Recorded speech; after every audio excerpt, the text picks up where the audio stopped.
ልጄ ቃለ መጠይቁ ተጀመረ እንዴ? ኧረ የዘበኞች ቃለ መጠይቅ ነው እንዴ እየተካሄደ ያለው እዚህ? ሊሆን ይችላል ወንድሜ። ምናልባትም ያንዱን ተወዳዳሪ ድጋፍ ይዞ መጥቶም ይሆናል። አባቱም ሊሆን ይችላል። ይቅርታ አለቃ፣ ማንም ፈልገው ነው? ኤችአሩን ፈልጌ ነው።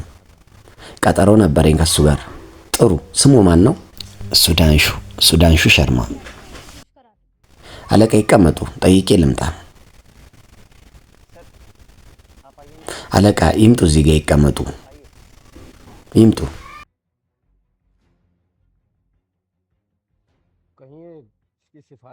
እሺ፣ ለሆነ ሰው ድጋፍ ይዘው ነው እንዴ የመጡት? አዎ፣ አሁን ያስቀመጣቸው ይሆናል ራሱ። ትሰሙኛላችሁ? እኔ አላውቃቸውም እሳቸውን።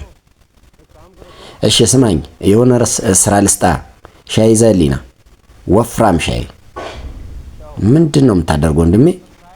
ምን ሆንክ? ማለቴማ ብቻ ልጠጣ ነው እንዴ ሻይ? አሃ ይቅርታ ረስቼ ነው። ትሰማለህ? 2 ሻይ ይዘና።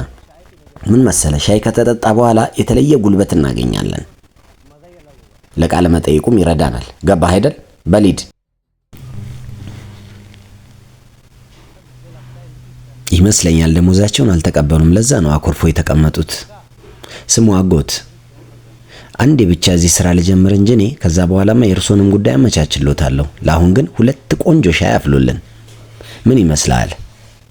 አረ ወንድሞቼ ምን እያረጋችሁ ነው ያለው?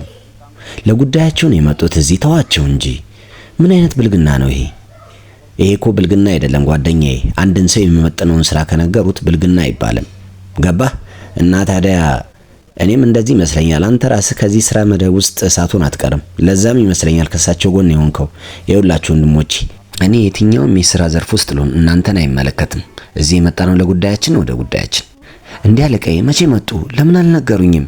ሰው ልክ ነበር እኮ የሚቀበሉት። ምንም ችግር የለው። ምን ለውጥ አለው ብለሽ ነው? ይምጡ። እሺ አለቃዬ፣ ሁሉም ዝግጁ ነው።